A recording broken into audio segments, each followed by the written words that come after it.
구약 성경의 복음 두 번째 시간입니다.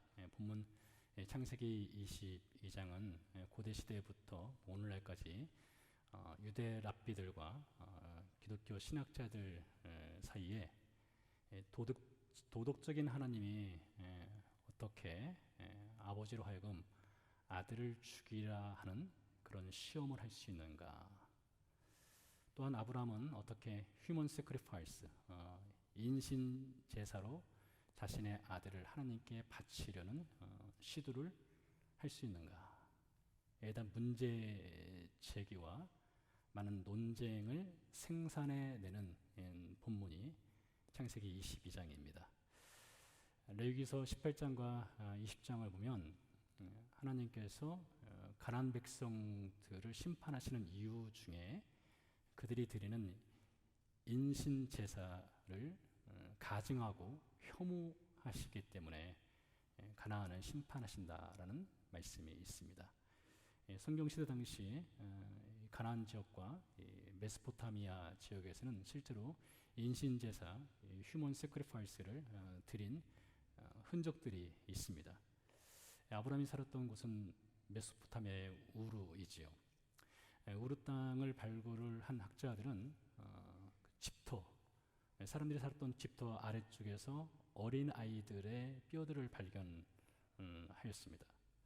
추정하기를 그 뼈들은 사람들이 집을 지을 때에 그 집을 지켜주시는 신들에게 자신의 아이를 죽여 바침으로써 어떤 복과 어떤 보호를 원하는 그런 풍습을 갖고 있지 않았을까, 이렇게 추정을 합니다.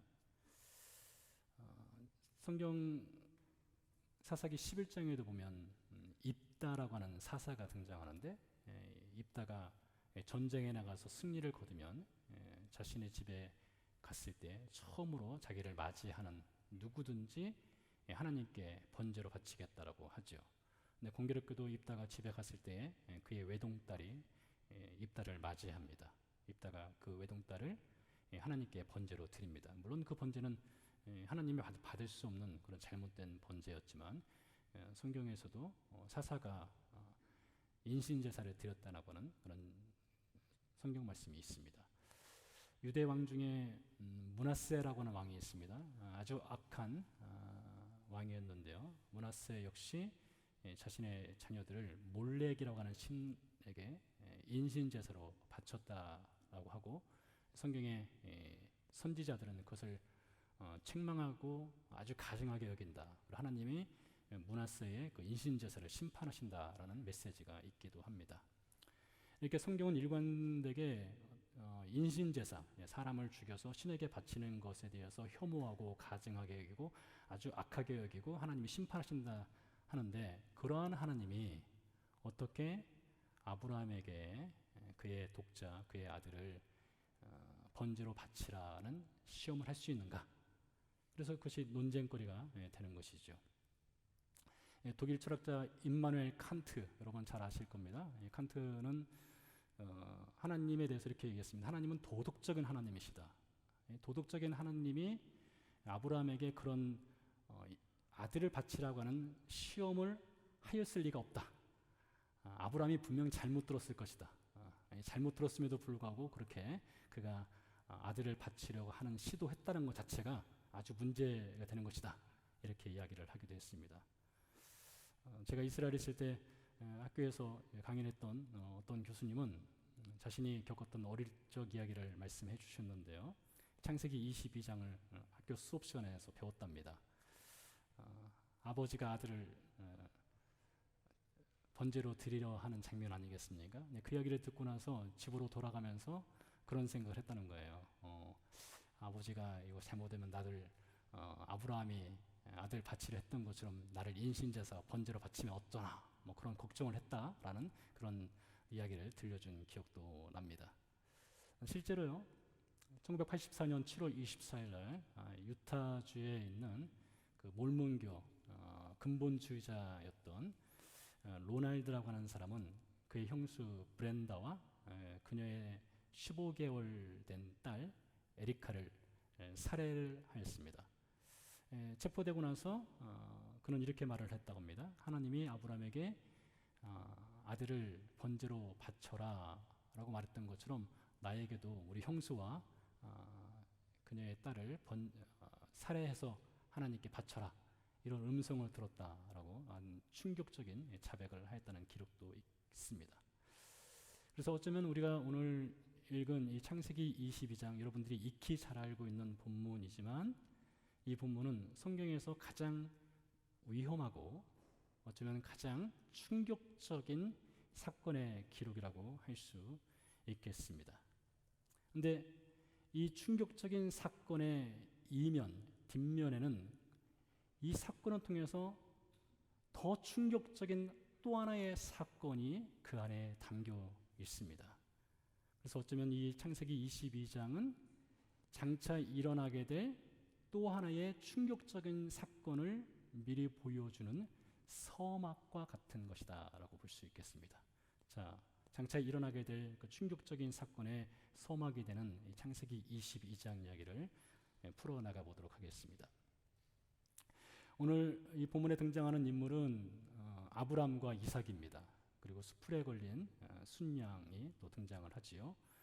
아브람은 메소포타미아 우르 출신입니다. 그가 75세가 되었을 때 하나님이 그를 부르셨습니다. 그리고 그에게 약속을 주셨어요.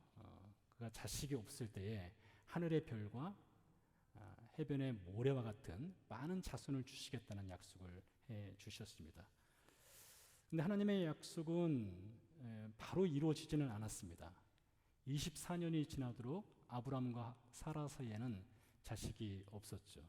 얼마나 불안하고 또 염려가 됐겠습니까? 그래서 아브람과 사라는 플랜 B를 준비합니다.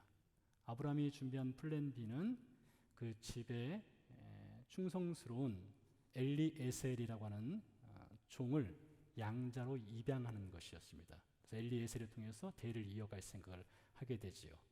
근데 하나님께서 말씀하셨어요. 엘리에셀은 너의 후사가 될 수 없다, 이렇게 말씀하셨습니다. 사라의 플랜 B는 사라의 몸종인 하가를 아브람에게 주어서 아들을 얻는 것이었습니다. 성공했습니다. 이스마엘을 낳았습니다. 그래서 이스마엘을 통해서 대를 이어가려 했습니다. 하나님께서 또 나타나셔서 말씀하셨어요.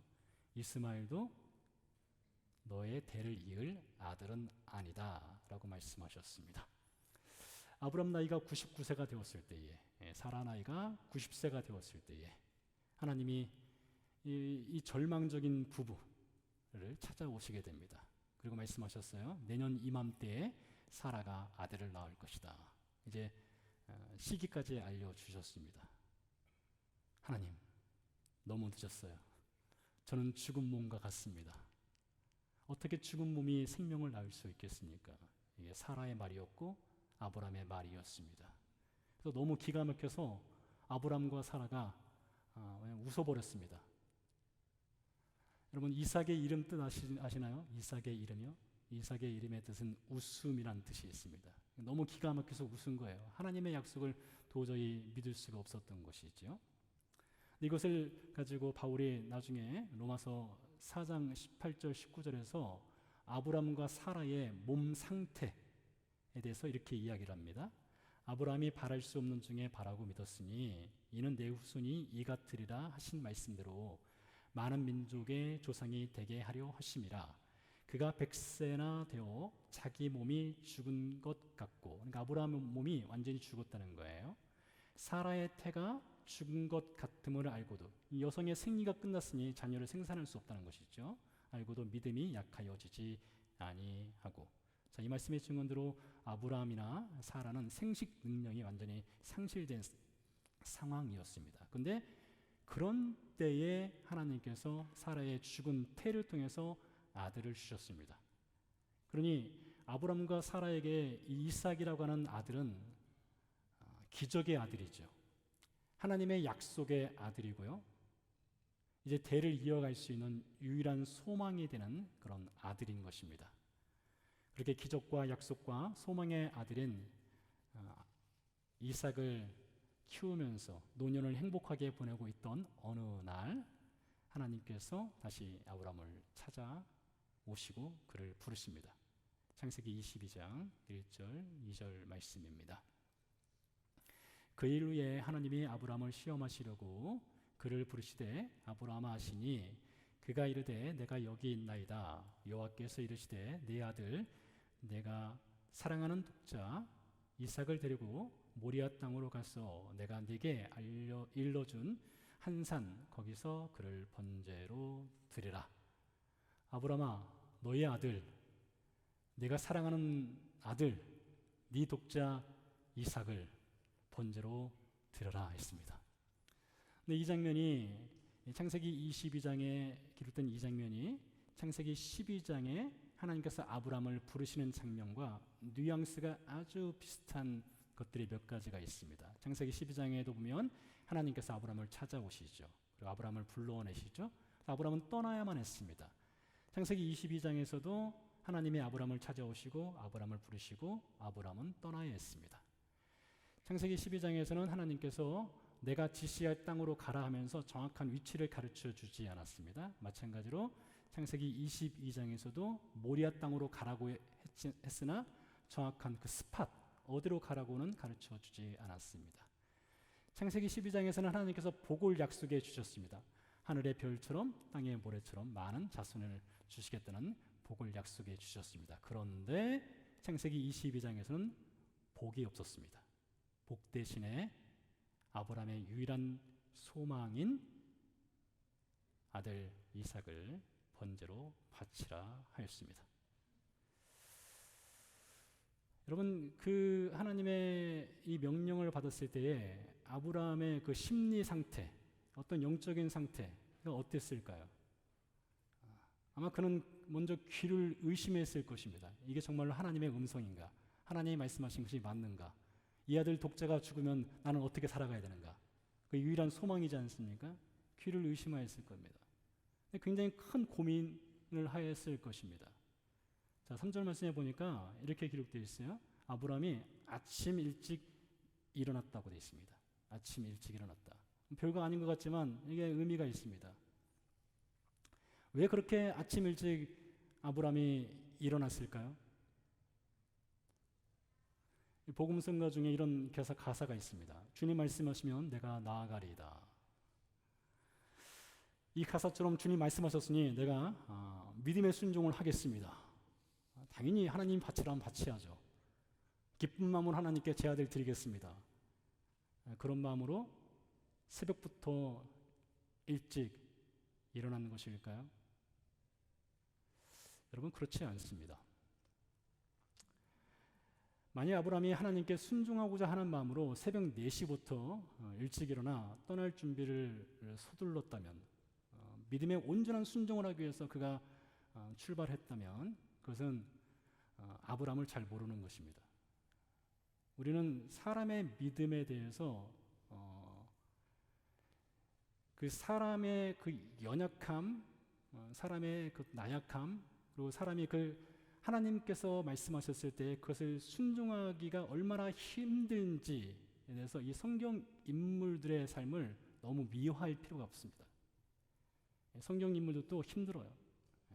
그래도 하나님 말씀 들었을 때 순종하기 굉장히 어려운 것입니다. 세상에 여러분 쉬운 순종이라고 하는 것은 있을 수 없습니다.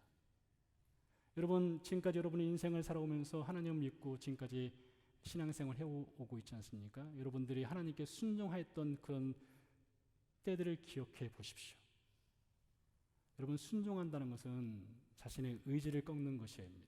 예수님께서 말씀하셨습니다. 누구든지 나를 따라오려거든 자기를 먼저 부인하라고 했어요. 그런 여러분 나 자신의 의지, 결단, 생각을 부인하고 주님을 따른다는 것이 결코 만만치 않죠.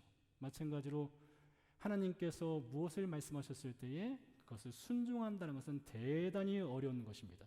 그런 의미에서 여러분들이 지금까지 신앙생활을 해오신 것에 대해서 정말로 하나님께서 이끌어 주신 거예요. 또 여러분 정말 대단한 것입니다. 잘 해오신 거예요. 여러분 욥을 보시기 바랍니다. 욥이 자녀를 다 잃었습니다. 재산을 잃었습니다. 아내는 떠났습니다.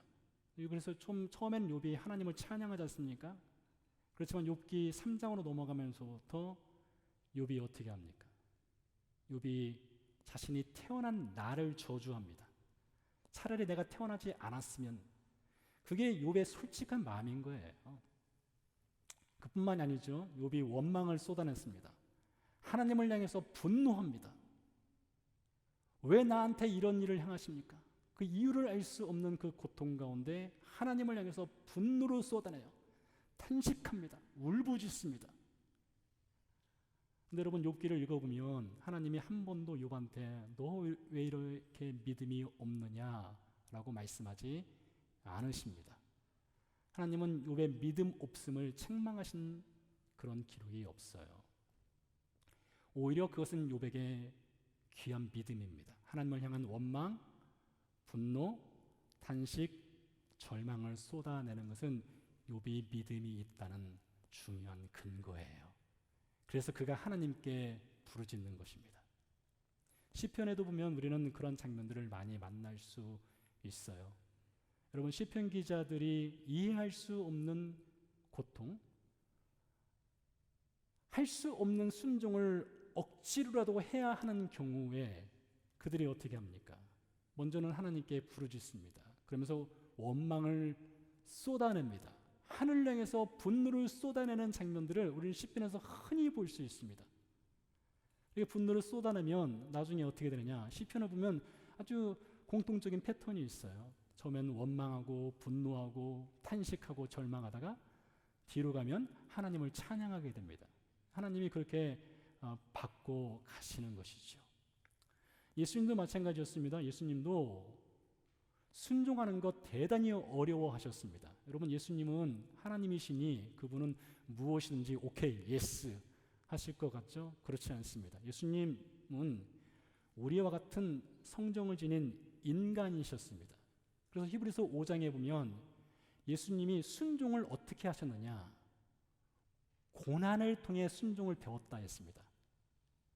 고통과 고난을 통해서 예수님이 순종이라고 하는 것을 배워 가시는 것이었어요. 예수님도 순종의 학생이었어요. 예수님이 겟세마네에서 기도하실 때 그렇게 기도하죠. 내가 지금 고민하여 죽을 지경이다라고 말씀하셨습니다. 이 십자가를 지기 위한 순종을 해야 되는데 내가 고민하여 죽을 지경이다 하셨어요. 그런 여러분, 아브라함이 아침 일찍 일어났으니 그가 하나님께 기쁜 마음으로 순종하기 위해서 아침 일찍 일어났다 이렇게 말할 수 없는 것이죠. 그는 밤새 잠을 못 잔 것입니다. 깊은 고뇌에 빠진 것이에요. 자신이 들은 음성이 정말로 하나님의 음성인지 깊은 갈등 가운데 있는 것입니다. 한숨도 자지 못하고 새벽부터 일어났습니다. 사람이요, 너무 충격적인 일을 만나고 나면 혹은 겪고 나면 그것을 잊기 위해서 바쁘게 움직이는 경우가 있습니다. 바쁘게 움직여요. 아브라함이 그랬습니다.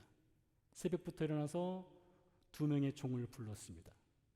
나귀에다가 안장을 지웠습니다. 그리고 이삭을 깨웠습니다. 그리고 손에 도끼를 들었어요.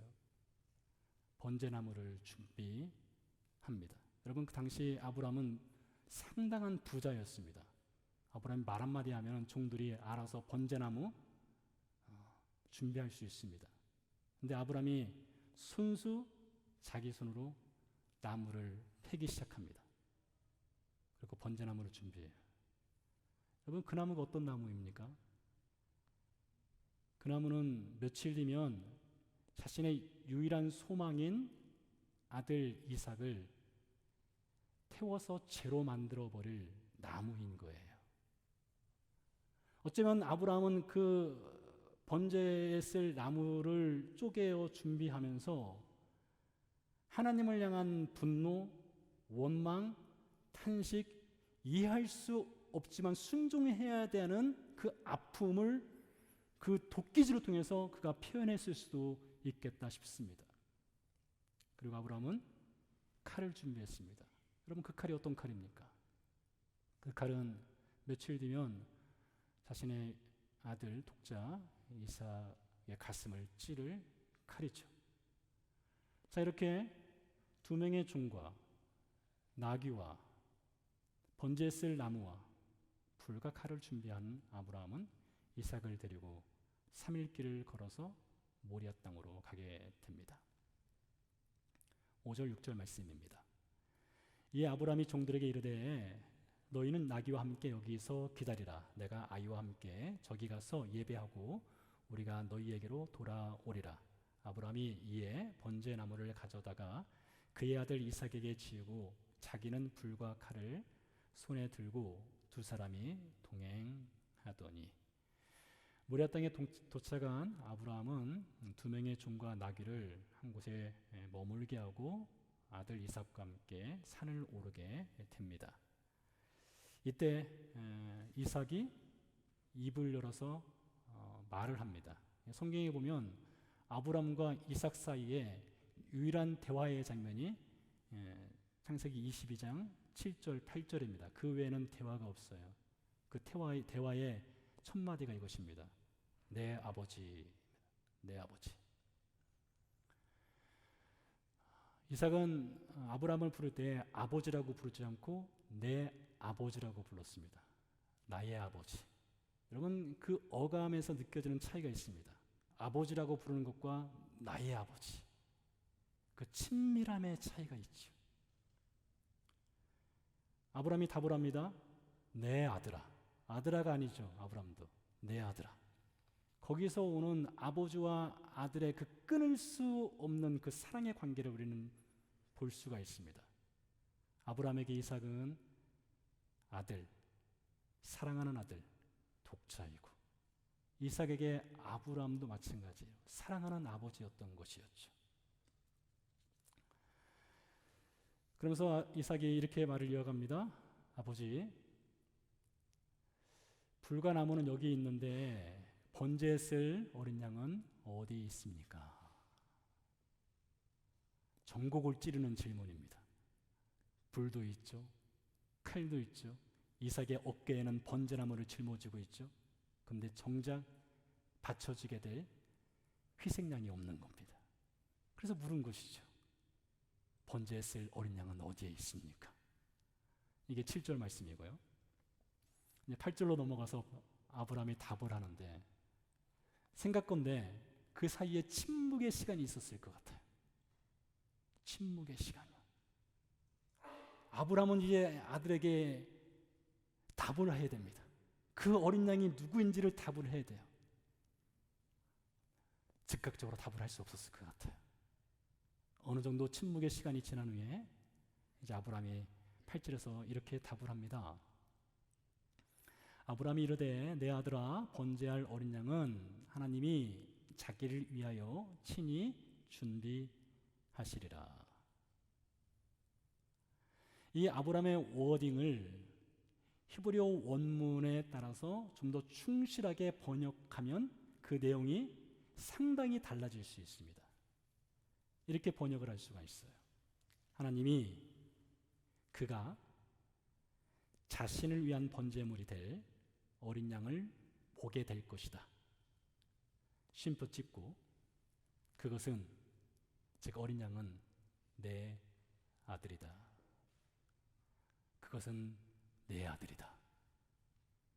내 아버지여 번제에 쓸 어린 양이 어디 있습니까? 라고 물었을 때에 아브라함은 하나님이 친히 번제에 쓸 어린 양을 준비하실 거야. 보게 될 거야. 아들아, 네가 그 어린 양이란다. 아브라함은요 대충 얼버무려서 넘어갈 수가 없었습니다.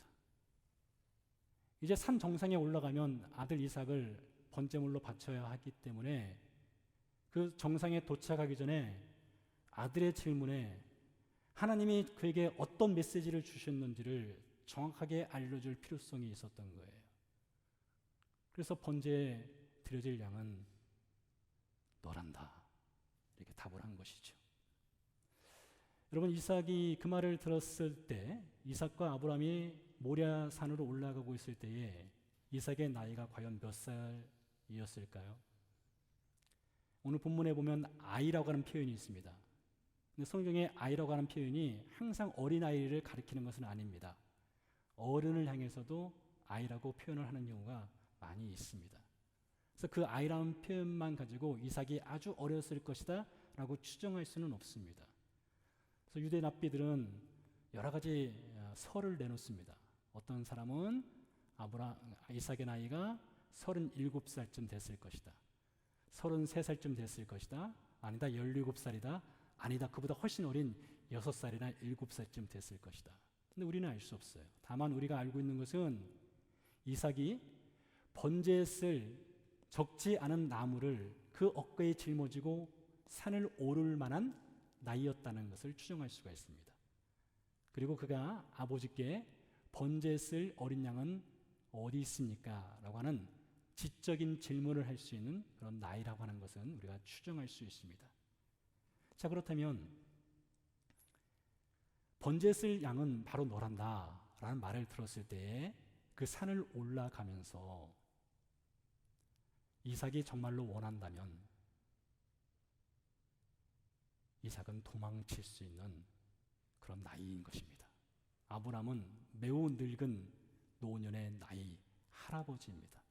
이삭은 젊습니다. 그러니 그 말을 들었을 때에 내가 왜 죽어야 돼? 하고 도망칠 수 있었겠죠.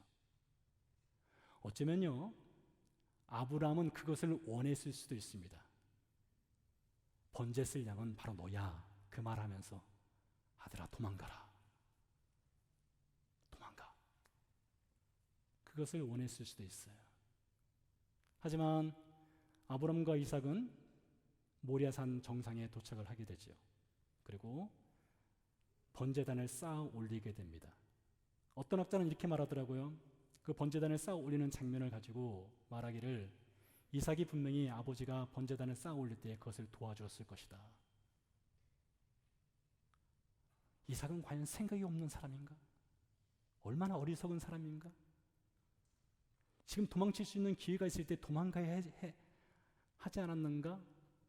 그런 얘기를 하더라고요. 아무튼 아브람과 이삭이 번제단을 만들었습니다.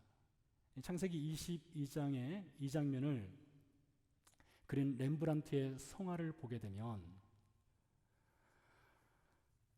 아브람이 그의 아들, 그의 사랑하는 아들, 그 외아들 독자를 죽이려 할 때에 그의 손이 이삭의 얼굴을 가리고 있는 장면을 표현합니다. 한번 사진을 보시겠어요?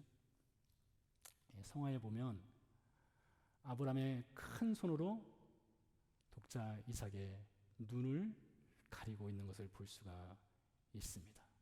차마 자신이 죽여야 되는 그 아들을 쳐다볼 수가 없는 것이죠.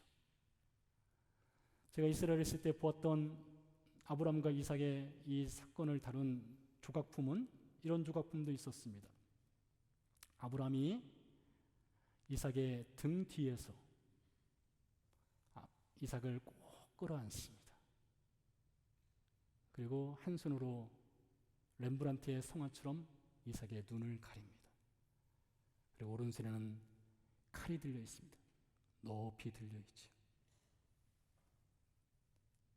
차마 쳐다볼 수 없는 것입니다. 아브람이 칼을 내려치려는 순간 12절 말씀에 보면 하늘에서 여호와의 사자가 아브람의 이름을 2번 부릅니다. 그러면서 스톱, 멈추라 하지요.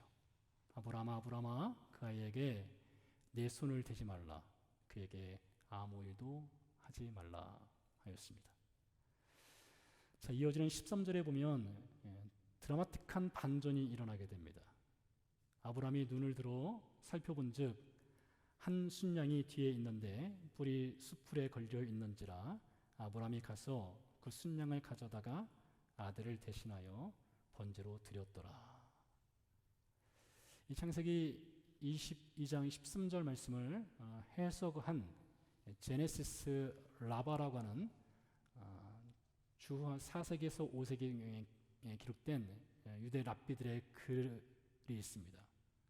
이 글에 의하면 창세기 22장 13절을 이렇게 해석을 합니다.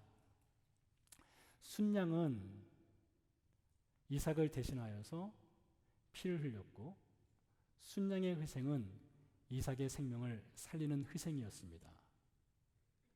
이러한 순양을 준비하신 하나님을 우리는 찬양합니다. 이렇게 고대 랍비들은 해석을 하였습니다. 아주 자연스러운 해석이고 좋은 해석이라고 생각을 합니다. 자, 그런데 이 유대 랍비들이 보지 못한 한 장면이 여기에 있습니다. 이삭을 대신해서 번제단에서 죽임을 당하게 되는 이 순양은 언젠가 펼쳐지게 될 이 성경에 기록된 모든 사건 중에서 가장 충격적인 그 어떤 사건을 미리 예표하고 있다는 것을 이 랍비들은 보지 못하였습니다. 여러분, 이 아브라함의 사건이라고 하는 이 가장 충격적인 사건 뒷면에 하나님이 준비하신 더 충격적인 사건, 그것은 과연 무엇일까요? 왜 하나님은 아브라함에게 모리아 땅의 한 산에 올라가서 아들을 번제로 바치라 하였을까요? 왜 하필이면 모리아 산입니까? 자, 모리아 산에 대해서 역대하 3장 1절은 이렇게 이야기합니다. 솔로몬이 예루살렘 모리아 산에 여호와의 전 건축하기를 시작하니, 여기 모리아 산이 등장하죠. 그곳엔 전에 여호와께서 그의 아버지 다윗에게 나타나신 곳이요 여부스 사람 오르난의 타작마당에 다윗이 정한 곳이라. 아브라함이 아들 이삭을 번제로 바치려 했던 모리아산 정상은 훗날 예루살렘으로 그 명칭이 바뀌게 됩니다. 그리고 그 예루살렘에서 솔로몬이 성전을 짓게 되지요. 근데 여러분, 모리아산 그 예루살렘 그 어딘가에 골고다라고 하는 곳이 있습니다. 하나님이 아브라함에게 모리아산에 가서 이삭을 바치라 이렇게 말씀하신 것은 훗날 예루살렘 그리고 골고다, 예수님의 십자가를 보여주기 위한 하나의 예표가 되는 것이죠. 아브라함이 번제에 쓸 나무를 이삭, 자신의 사랑하는 독자 이삭의 어깨에 짊어지게 했습니다. 그리고 이삭은 아버지와 함께 모리아산 정상을 향해 올라가고 있습니다. 여러분, 그 장면을 상상해 보시면 뭔가 다른 그림이 보이게 됩니다. 여러분, 어떤 그림이 보이십니까? 아버지 아브라함과 이삭이 산을 올라가는데 어깨에 번제 쓸 나무를 짊어진 이삭. 여러분, 그 장면은 어떤 장면이냐? 장차 예수께서 십자가를 짊어지고 모리아산 정상 골고다로 올라갈 장면을 하나님께서 미리 보여주는 장면으로 볼 수 있는 것입니다. 모리아산에 올라간 이삭은 결박을 당합니다. 번제단 위에 올라갑니다. 아브라함이 칼을 들어서 내려치려 합니다. 그때 하늘에서 여호와의 사자가 스탑, 멈추라 하였습니다. 아브라함은 손에 들었던 칼을 내려놓습니다. 훗날 예수께서도요, 골고다 십자가라고 하는 심판의 번제단 위에 올라가셨습니다. 그리고 하늘을 향해서 예수님이 부르짖으셨어요. 나의 하나님, 나의 하나님, 어찌하여 나를 버리시나이까. 근데 그때는 여호와의 사자가 나타나지 않았습니다. 그 누구도 스탑, 멈추라 하지 않으셨습니다. 하늘문은 굳게 닫혔고요, 성경의 기록에 의하면 그날 하늘은 어두캄캄해졌습니다. 어둠이 3시간 이상 머물렀습니다. 하나님은 침묵하셨습니다. 고개를 돌리셨습니다. 아브라함은요, 이삭을 결박했던 그 끈을 풀었습니다. 그리고 이삭을 대신해서 수풀에 뿔이 걸린 순양을 잡아서 결박합니다. 그리고 칼로 순양의 가슴을 치고 순양은 피를 흘리며 이삭을 대신해서 죽임을 당하였습니다. 그리고 번제단에서 태워지게 됩니다. 아브라함 시대로부터 2000년 뒤 어느 날 한 선지자가 나타났습니다. 그는 침례 요한입니다. 그가 요단강에서 침례를 베푸고 있을 때에 예수께서 침례 요한에게 다가오시죠. 그때 침례요한이 예수님을 향해서 이렇게 말을 하고 있습니다. 세상 죄를 지고 가는 하나님의 어린 양이로다. 세상 죄를 지고 가는 하나님의 어린 양 되시는 예수께서도 십자가라고 하는 번제단 위에 올라가셔서 이삭을 대신해서 순양이 죽음을 당하는 것처럼 예수님께서도 십자가에서 피를 흘리며 죽임을 당하게 되는 것이죠. 그래서 구약 성경에서 가장 충격적인 장면, 어쩌면 이해할 수 없고 많은 논쟁거리를 생산해내고 있는 아브라함이 이삭을 죽이려 했던 이 사건은 그 사건 뒤에 더 충격적인 사건, 하나님이 당신이 사랑하는 독생자 예수 그리스도를 죽이시는 사건을 미리 보여주는 것입니다. 우리가 잘 알고 있는 요한복음 3장 16절 말씀 이렇게 시작합니다. 하나님이 세상을 이처럼 사랑하사 독생자를 주셨으니. 하나님에게 예수님은 독생자입니다. 유일하신 아들이에요. 하나님이 사랑하는 아들입니다. 하나님의 외아들입니다. 그 하나님의 외아들이 이삭을 살리기 위해, 아니 우리 모두를 살리기 위해 자신이 십자가에서 죽어주셨습니다. 이것을 바울은 로마서 8장 32절에서 이렇게 증언합니다. 하나님의 사랑입니다. 자기 아들을 아끼지 아니하시고 우리 모든 사람을 위하여 내주신 이가 어찌 그 아들과 함께 모든 것을 우리에게 주시지 아니하겠느냐. 여러분, 하나님은 모든 것을 주셨답니다. 아브라함에게 이삭이 모든 것이었습니다. 하나님께도 예수님이 모든 것입니다. 근데 그 하나님께서 그 아들 예수 그리스도를 아끼지 아니하시고 우리에게 주셨다고 바울이 로마서 8장 32절에서 증언을 하고 있습니다. 그 아끼지 아니하시는 하나님의 사랑으로 인해서 이삭이 살아날 수 있었고요. 그 사랑으로 인해서 우리가 구원을 받게 된 것입니다. 한 번은요, 예수님께서 유대인들에게 아브라함에 대해서 이런 말씀을 하셨어요. 요한복음 8장에 보니까 너희 조상 아브라함은 나의 때 볼 것을 즐거워하다가 보고 기뻐하였느니라. 아브라함이 예수님의 때를 보았다고 합니다. 예수님의 때를 보았대요. 아브라함이 어쩌면 예수님을 보았다는 것이죠. 아브라함 시대예요.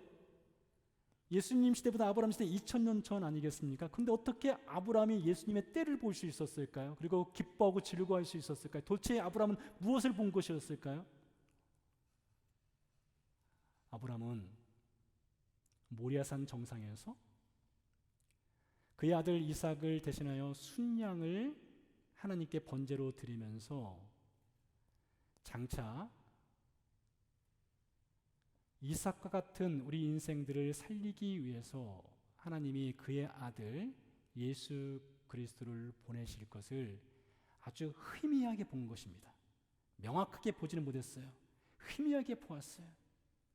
그래서 장차 언젠가 메시아가 구원자로 세상에 오셔서 십자가에서 죽을 것을 희미하게 보고 그것을 인해서 아브라함은 기뻐하고 즐거워하였다라고 오늘 예수님께서 유대인들에게 요한복음 8장에서 말씀하고 계십니다. 근데 여러분, 우리는 어떻습니까? 우리는 희미하게 본 사람들입니까? 여러분, 우리는 예수 그리스도의 십자가 사건을 희미하게 본 사람들이 아닙니다. 우리는 이 성경의 증언을 통해서 예수 그리스도의 십자가 사건을 본 사람들입니다. 우리는 이 성경의 증언을 통해서 예수님의 십자가 사건을 만난 사람들입니다. 이 성경의 증언을 통해서 하나님께서 자신이 가장 사랑하는 아들을 아끼지 아니하시고 십자가에 내어 주었다는 이 성경의 목소리를 우리는 듣고 믿는 사람들입니다. 그것이 바로 신자인 것이에요. 그것이 바로 구원받은 사람들인 것입니다. 내 아버지요, 내 아들아, 내가 여기 있다. 아버지, 불과 나무는 준비되었거니와 번제로 드려질 어린 양은 어디 있습니까? 내 아들아, 하나님이 자기를 위하여 친히 번제할 어린 양을 준비하실 것이다. 그 어린 양은 하나님의 아들, 하나님의 사랑하는 아들, 하나님의 독생자 예수 그리스도이시다. 여러분, 그것을 믿는 것이 신자입니다. 이것이 창세기 22장에 하나님께서 미리 보여주시는 복음, 예수 그리스도입니다. 기도하시겠습니다.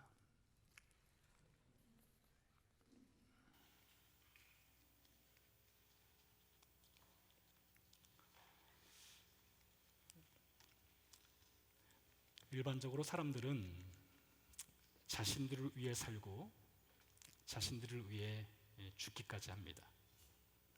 세상 종교는 신을 위해 죽을 것을 명령하기도 합니다. 하지만 성경의 하나님은 세상을 위해 창조주신 당신의 아들을 죽이셨습니다. 그 예수 죽음으로 구원의 문을 열어주셨습니다. 어쩌면 저는 오늘 이 시간 여러분들이 이 메시지를 듣는 여러분 가운데 아직 하나님의 그 구원의 은혜가 무엇인지, 하나님이 우리를 위해 미리 준비하신 그 사랑이 무엇인지 모르시는 분들에게 하나님이 오늘 여러분을 구원의 자리로 부르시는 날이라고 생각합니다. 아직 예수님이 누구신지 모르십니까? 예수님이 여러분을 어떻게 얼마나 사랑하신지 모르십니까? 그분은 하나님의 아들, 하나님의 사랑하는 아들, 하나님의 독생자이십니다. 그러나 그분이 우리의 구원을 위해 미리 찾아오셨습니다. 우리가 요구하지 않았을 때 십자가에 오르셨습니다. 그리고 우리를 위해 죽어주셨습니다. 그것을 믿는 이들에게 하나님께서는 구원의 은혜를 베풀어 주십니다. 이 시간 그것을 고백하기 원하시는 분이 계십니까? 그 고백은 여러분 스스로 하는 고백이 아닙니다. 하나님께서 부르신 것입니다. 하나님께서 은혜를 주시는 것입니다. 오늘 이 시간 그 고백이 있는 그 귀하고 복된 날이 되기를 소원합니다. 우리 잠시 같이 기도하도록 하겠습니다. 우리 시대로부터 4000년 전에 하나님께서 창세기 22장을 통해서 미리 준비하신 하나님의 사랑, 그리고 그것을 끝까지 이루어 가시는 하나님의 사랑, 그 십자가의 죽음으로 구원받았음을 우리 감사하며 아직 구원받지 못한 이들에게도 귀가 열리고 마음이 열려서 그저도 구원의 은혜가 있도록 함께 기도하겠습니다.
것이 얼마나 어렵습니까? 이해할 수 없는 상황과 문제의 벽 앞에 섰을 때에 얼마나 당황스럽습니까? 여러분, 이 시간 우리는 하나님을 붙들어야 됩니다. 아브라함이 이해할 수 없었지만, 어렵지만, 고통스럽고 깊은 고뇌에 찼지만 그 이해할 수 없는 순종의 길을 한 걸음 한 걸음 걸어갔던 것처럼 우리 안에 이해할 수 없는 일들 가운데 하나님을 향한 분노, 절망, 탄식, 눈물이 있다면 그것을 쏟아내셔야 합니다. 하나님은 옆집 아저씨가 아닙니다. 하나님은 아버지가 되십니다. 하나님은 자기 아들을 아끼지 아니하시고 우리에게 주신 분이십니다. 그러니 우리가 무엇을 구한들, 우리가 무슨 원망을 쏟아낸들 아버지 되신 하나님이 그것 하나 못 들어주시겠습니까? 이 시간 우리 같이 기도하겠습니다. 하나님, 이해할 수 없는 상황, 환경, 문제의 벽 앞에서도 이해할 수 없지만 그 길을 걸어나갈 수 있는 은혜, 믿음, 용기 주시옵소서. 아버지, 우리를 붙들어 주옵소서. 함께 기도하겠습니다. 하나님, 감사합니다.